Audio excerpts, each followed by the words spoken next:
Invoice number V6297. Today is September 29th, 2020. We are video inspecting the living room fireplace. It is a 13 by 13 flue, interior dimensions. Proceeding down with video inspection now. We'll have approximate height at end of video. So what we have here is some severe third stage creosote buildup. You can see how thick it is and how it's just reflecting that light back.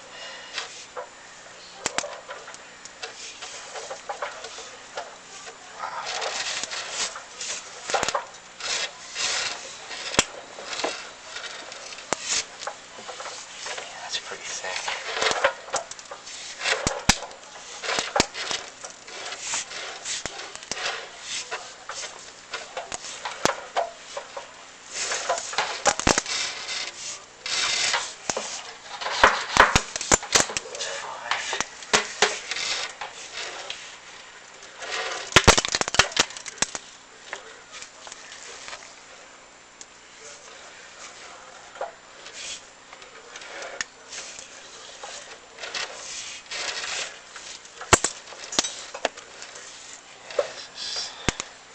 Stagger here. Oh boy. You got a pretty large gap right behind the tile.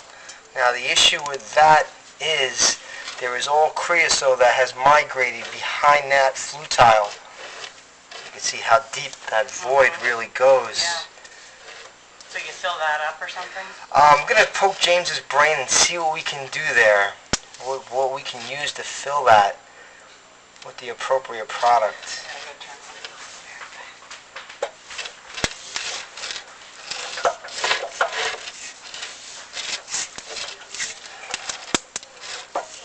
Another stagger.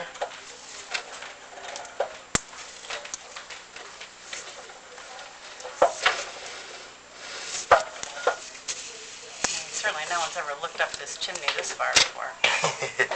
This is such a vital tool for us. It really I can't imagine, is. yeah. Because this house is 50 some years old. And this really just gives us such an advantage. It really does, and lets us know exactly what's going on in here. Because it's so small. Yeah, we could really, give the proper diagnosis to the client.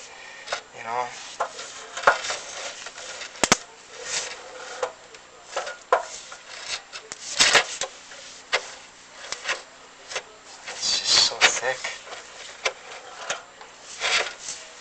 Now this could have definitely been, just due to the fact of just not having a properly seasoned firewood. I don't know. I don't know. I get this firewood from the same guy every year. I don't know if maybe I should get a recommendation for who to get my firewood from. I'll see if James has anybody reputable. Because I just get it from this guy that I've always gotten, this landscape guy, Gotcha.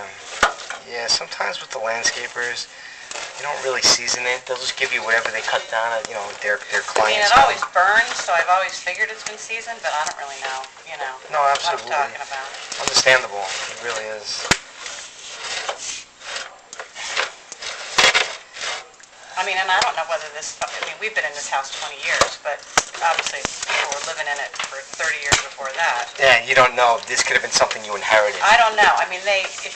This fireplace was like the other ones, hardly ever been used by anybody. So I'm assuming they used this one too.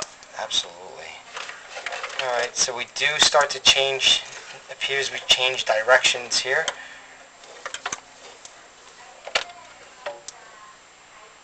It does make a little bit of a twist. We do have some debris, some cement as they were building the structure.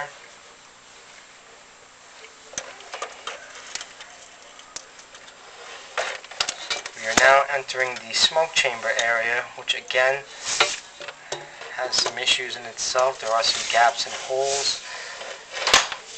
There is your offset on the physical flue. It makes a little bit of a bend. Yeah, I think he told me that. Oh, I don't know. He couldn't have seen that, could he? No. Oh yeah, he could have. He could have? Yeah, absolutely. You got some gaps. We do have more holes in the smoke chamber area. Well, that's what I think he saw. We are approximately 25 feet tall. We also do have some creosote at the back of the firebox as well. Again, this is looking upward.